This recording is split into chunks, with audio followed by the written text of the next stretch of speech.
You know what? Not press record and not say anything for a while, like you always do.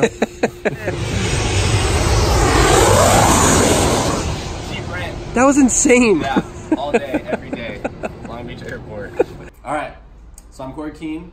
We're here today at Keenramps. We have Dale Decker, and we're gonna build a box. We're gonna figure out what kind of height and length and specifications he likes, and we're gonna go through the proper materials to use. We'll talk about the tools that are best to use to create the box, and then we'll probably skate it a little bit. Find somewhere. It's raining. Yeah, I don't know if we'll find somewhere today, hopefully. He's actually gonna give it away, so you just have to subscribe to Keenramps YouTube, go into the comments, put a comment down, and then we're gonna sift through and randomly select somebody. I don't think I've ever built like a real box though. No? I've always built it out of like just shit laying around. Okay. Yeah, so this is gonna be interesting. Yeah, it'll be fun. All right, so this is basically like a boneyard of boxes. So I wanted to bring you here just to show you some different coping types. These are boxes that we take to events, demos, contests, things like that. This one is actually Mike Kiwawars. Sorry I botched your name, Mike Kiwawar. But yeah, this coping is really nice. It has a good rounded over edge. That's kind of the secret to any metal coping being really nice to grind, is that little radius that's on the edge. Because if you go to Home Depot and you buy angle iron, it's gonna have this extremely sharp edge. It's gonna dig into your trucks. You're not gonna grind. You're gonna have to wax the shit out of it all the time, and you're gonna be bummed. And so this, they call it recycled plastic. It's different from Trex wood. Like, you can go to Home Depot and get that Trex wood stuff, which is, it's the same thickness, but it's a lot longer. And it basically has this like waxy coating. You know that cheese they sell in the not liquor stores, but in the grocery stores that has like a little casing around it? Oh yeah. It has like a brine. It has like a casing around it. So once you grind through that casing, then it exposes the recycled plastic, and that casing just shreds away. Oh. So you want to get this stuff because this is straight recycled plastic, and it's a little denser, so you can grind it. It's not going to stick. It's not too gummy. So this is ideal. And we like using the thin, long stuff rather than, they also make it in a 2x4 thickness. But with this, again, it's good for the tail slides and nose slides. Plane coming. So this is the 4-foot box that we made. I know it's very small and puny and cute, but the good thing about this one, it's great for beginners, kids that are starting out, learning their 50/50s, or if they don't have much room, or they're in a climate where it rains or snows a lot, you can throw it in the garage or like a tight area and figure out your grinds, figure out how to stall the grinds. So this is like a really good intro box. This is only 4 feet long. Most of the boxes we do are 6 feet, which is a pretty good size, because then you can get into your grind and actually get a good slide or grind out of it. And today, I think we're gonna do a 6-foot long one with Dale, and then we just have to figure out the height that he wants to go with. So this one, like I said, is for beginners. It's only 10 inches high. So what do you want, Dale? A foot's nice. Like, I'm not super great at switch and nollie, so a foot is cool, because then you can like learn switch 50s, switch 5.0s, things like that. It's a little easier to like nollie and fakie into. Okay.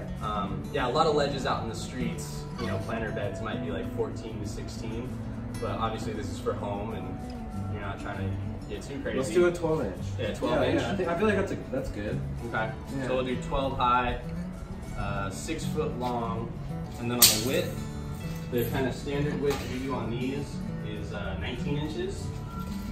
It's not so narrow that you're worried about wiggling off the side. Right. And it's nice too, because going wider is more ideal for comfort, but then you just have that much bigger and heavier of a box. Right.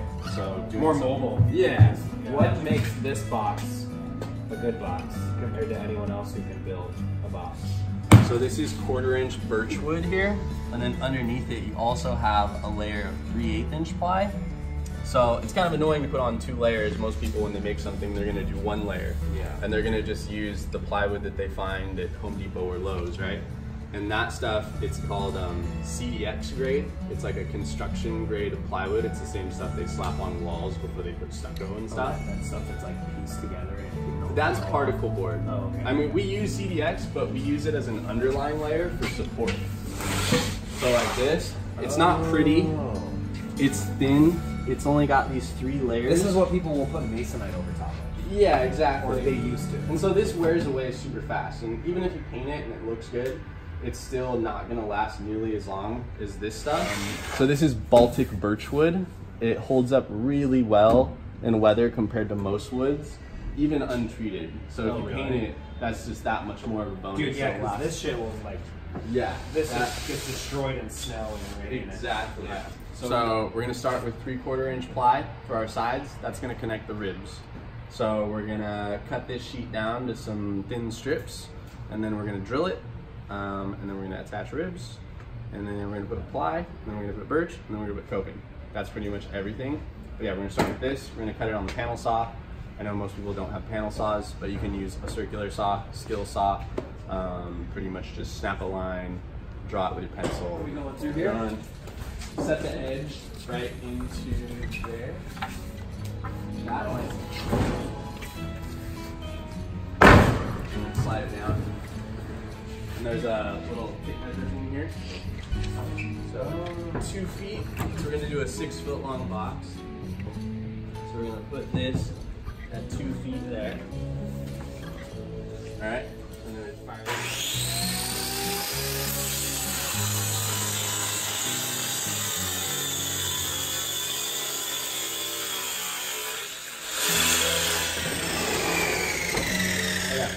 So we cut our plywood down to 6 foot, and we were talking earlier, we're gonna make a 12-inch high box.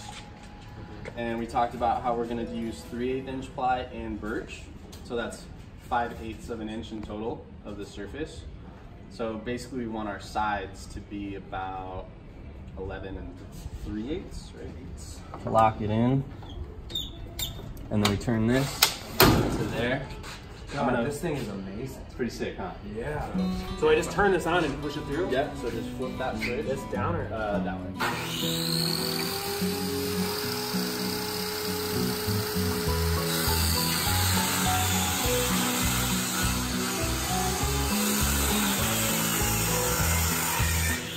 So those are our sides. We're gonna come back in a bit and grit them, drill them before we attach our ribs. We can cut our top piece of 3/8 inch plywood, which we talked about the box being 19 inches overall. So we're gonna go back to here and same thing. Just gonna cut it.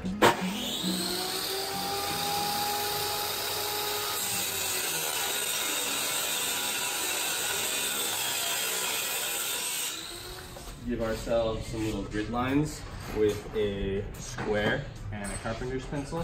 Oh, this is cool. Here you go.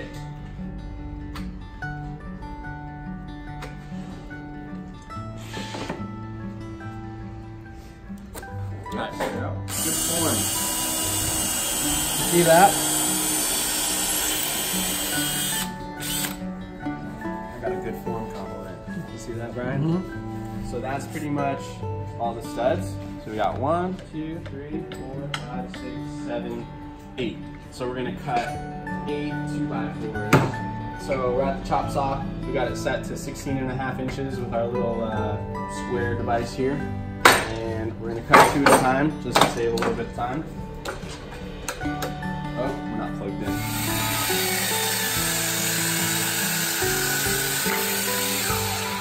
And then you get a nice clean cut. Slow and steady. So these are 2.5 inch long deck screws. They have this coating so they don't rust. So we're gonna get them all preloaded just so that we can slam this thing together quicker. Just a little. Oh, That's also satisfying. now go. As you can see, those ribs are gonna make this box and give it its shape. So we're each gonna take a drill and we can kind of tag team it from both sides. It's always nice if you have somebody to build the box with you. So yeah, right there, right there. Get it right on that edge.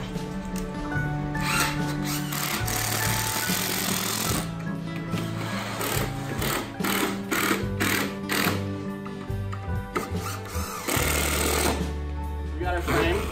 Now we're gonna put our first layer of surfacing not the birch. This one. So it just goes right on top. So yeah, we're gonna go a couple inches in here, like this. And again, like, we could have just eyeballed this. We could have just got our screws and just like, there's a stud, hit it. This just makes it kind of uniform, not much cleaner. And then for the intersecting lines, we could snap it again. I like to use a big T-square. So we're right there. So that's where we're gonna put our screws.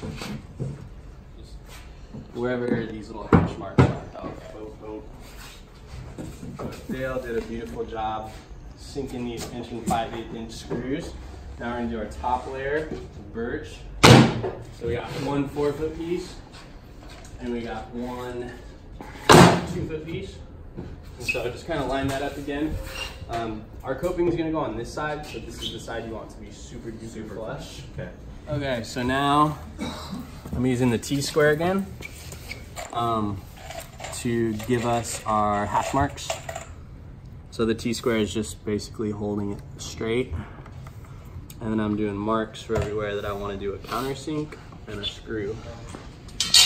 Use this here. It's a countersinking bit. Basically, like, makes a cone. Oh, so they flush with so the screw head can sit flush. So just put it here flat. Helps to put your hand on it. And you go down just so this is about the same size, or a little bit bigger than your screw head.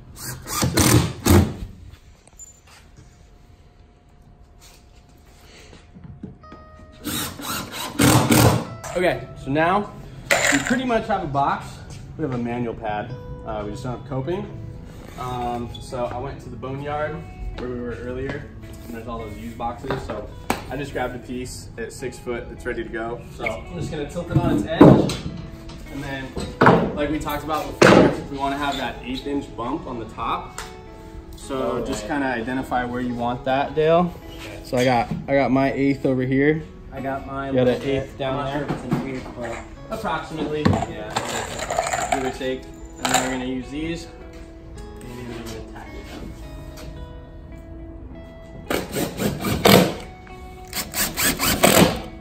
And then sometimes it'll kind of like bow and find different spots in the middle. So I'll go ahead and get it where I want it, right there. And just like that, we have a 6 foot long, 12" high, 19" wide dry box. Should we do the first 50-50 test? Yeah.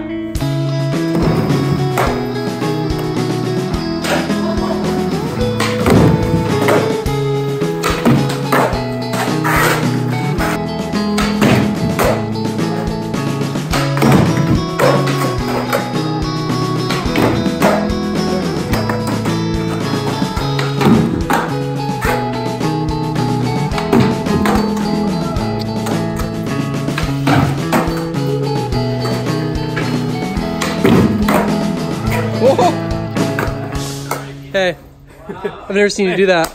I've done one ever. Now that's 2. Yes. Wait, you've only done one of those ever? Yeah, I did one horizontal. That was fun, building the box. You did good. Thank you.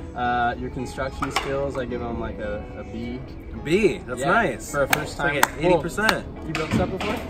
It's like janky shit. Okay, yeah, not bad. But it was fun skating it. Wait, I actually have. I don't want all the comments are gonna be like, he sucks. You're slipping on the screws. He can't build it. I've laid a floor. I've laid an entire floor before. Yeah, it's impressive. Yeah. Okay, so we'll scratch that off the list. But yeah, it was fucking plain. All right, so yeah, in case you missed this part, we are giving that box away. You just have to subscribe to your channel. Our channel. Subscribe to your channel. Yeah. Like Sorry, the video. I'm new to this stuff. No, it's fine. All right. Subscribe to his channel. Make sure you do that. Like the video and leave a comment. and I use a hashtag Okay. just so we know that they're entering. Okay, cool. So hashtag Keenramps giveaway. We're gonna literally give this box to you for free, or Yeah, Corey we're gonna ship it out. You're gonna get it at your doorstep. It's ready to skate. Lower 48 though, right? Yeah. Contiguous 48, whatever you say. Yeah. US, No Hawaii, only. Alaska. So make sure you subscribe to this channel. Watch all the other videos too. There's a bunch of videos on there. Yeah, Watch them all. yeah. We're trying to get some content. We got some good stuff in the works. Thanks to @BrianBetts, YouTube, Instagram, like, subscribe, all that. Sick.